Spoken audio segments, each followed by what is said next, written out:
6번 반사의 질생이죠. 간단하게 생각하세요. 공무원의 직무에 관하여 청탁을 하고 대가를 지급하겠다.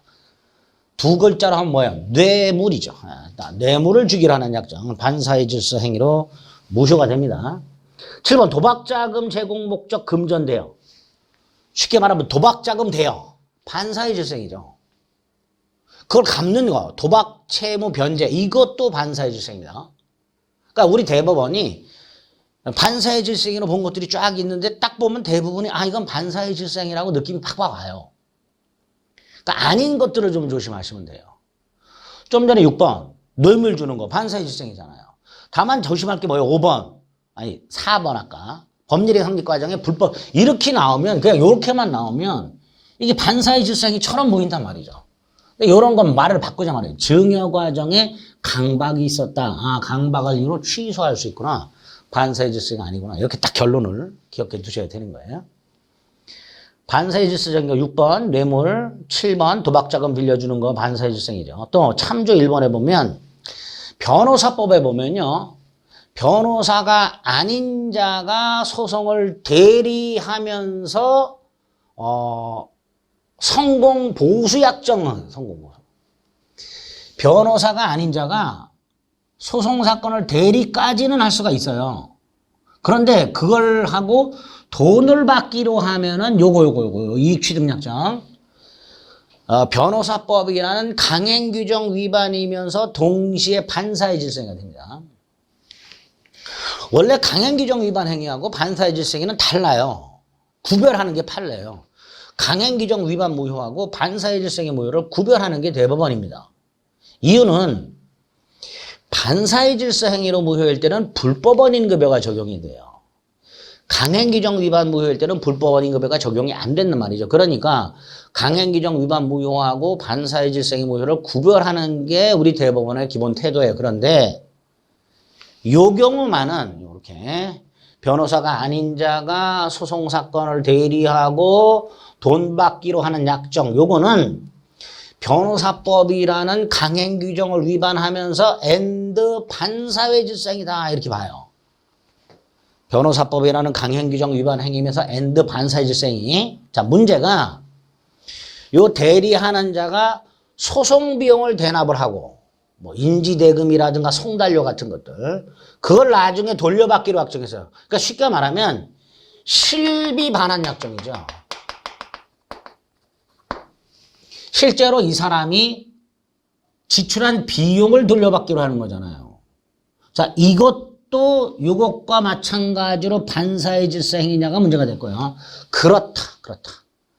요 실비 반환 약정, 대납하는 소송 비용을 종료 후에 반환받기로 하는 약정과 이익 취득 약정은 하나, 일체다. 따로따로 보면 안 된다. 따라서 실비 반환 약정 플러스 이익 취득 약정 이게 하나의 약정이다.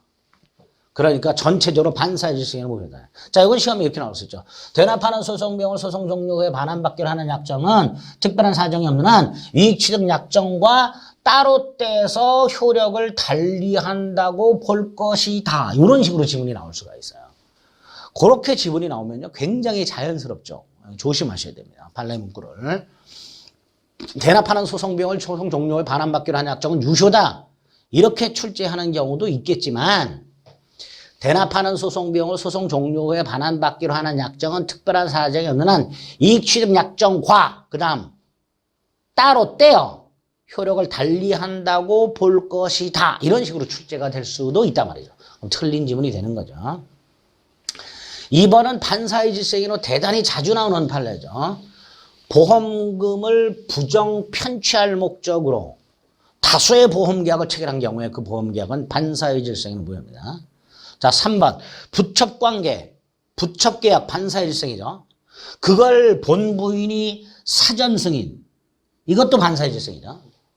부인이 남편한테 맨날 도박만 하니까 부인이 남편한테 이렇게 말했어요. 차라리 바람을 펴라. 그랬더니 실제 바람 피고 나서 부인한테 네가 동의했잖냐 승인했잖냐 이렇게 말도 안 되죠. 그러니까 부첩관계 자체도 반사의 질서행위고 그걸 승인하는 것도 반사의 질서행위다. 다만 그다음 세 번째 거, 부첩 관계의 종료를 해제조건으로 해서 처백의 한 증여라고 되어 있습니다. 갑이 처백에 아파트를 증여를 해요. 증여하면서 조건을 다는 거예요. 뭔 조건을 달았냐면 헤어지면 반환한다, 이렇게 조건을 다른 거예요. 그럼 아파트를 받은 을은 갑하고 헤어지고 싶어도 헤어지지 못하죠. 왜? 헤어지면 아파트 돌려줘야 되니까. 이거를 부첩관계의 종료, 헤어지는 것을 해제 조건으로 하는 증여라고 하게 됩니다. 자, 이때 이 부첩관계의 종료를 해제 조건으로 해서 이 조건만 무효가 되는 게 아니라 증여 자체가 반사회 질서행위로 무효가 됩니다. 이거는 그렇게 출제가 될 수 있습니다. 부첩관계, 사전승인, 부첩관계의 종료를 해제 조건으로 한 증여 다 반사회 질서행위로 무효다. 4번은 증언을 해달라. 대가를 주겠다. 자, 여기서 그 대가가 통상적으로 용인될 수 있는 수준, 상식적으로 받아들이는 수준, 통상적으로 용인된다는 건 상식적으로 받아줄 수 있다 이런 뜻입니다. 그 수준을 넘으면 반사회 질서행위로 무효예요. 넘지 않으면 무효가 아니에요. 또 하나,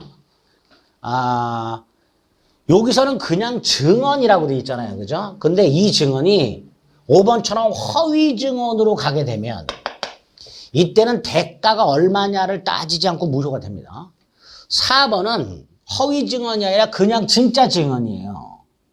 그럴 때 대가를 주기로 한 것은 나누자 말이지.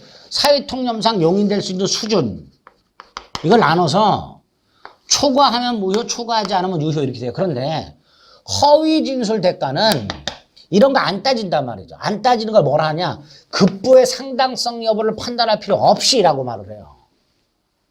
급부의 상당성 여부를 판단할 필요가 없다는 건 얼마를 주냐를 따질 필요 없이라는 뜻입니다. 그럴 때는 반사회 질서행위로 무효가 됩니다. 그래서 4번 그냥 증언과 5번 허위 증언을 구별해서 봐달라 생각해 주시면 되겠습니다.